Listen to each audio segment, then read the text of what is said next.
This is a PowerWorks podcast short with Glenn Power and me, James Pikeway.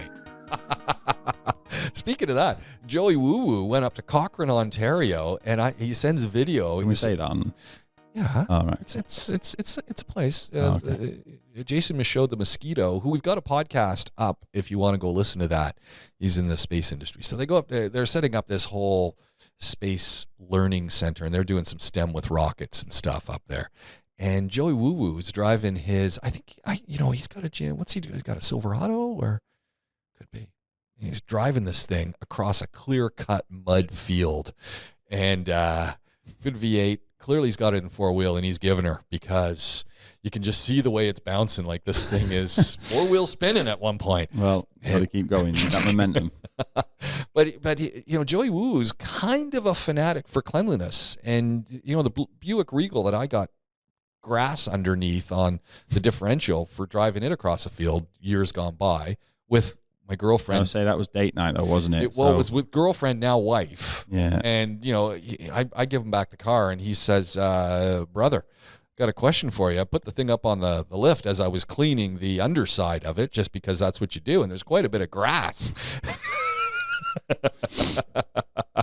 Gotta do what you gotta do. So I was curious how he was going to deal with this rather dirt-caked Silverado that has been doing some mutter fun. Yeah, I mean, shout out to Nick Ragg, who I used to work with at VW in the UK, who made his firstborn child, when he must have been no older than 2 or 3, eat a pastry.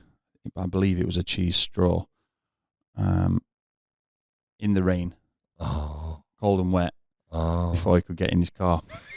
He had an old, he called it by its Nissan name. It was a Ford Maverick, but he called it by its Nissan name because he wouldn't have he had a Ford, but he wouldn't let the kids in it eating pastry. He had to stand in the rain and wind on a nice winter's day.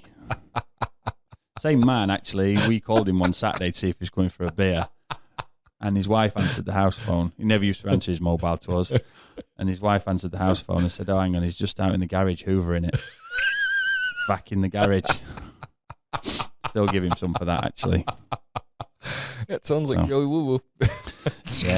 Yeah, he was always one to get with stuff like that. I mean, I like being clean and tidy, and I think most mechanics do, but he worked next to my best mate, Mark, who was the least clean and tidy mechanic in the world. Like, if there was a job that nobody had done before, like a new model, and it's like, how are we going to do this? Let Mark do it, because he won't mind. He won't mind his arms getting stuck behind something and cutting his fingers off and everything being dirty because you don't know what you're doing and you're just getting stuck in. So let Mark do it. And he worked next to Nick. So that was always fun. So then everybody would deliberately walk through Mark's mess and trample it onto Nick's ramp. And Nick was foreman as well, workshop controller. So you have to go and see him on every completion and start of a job.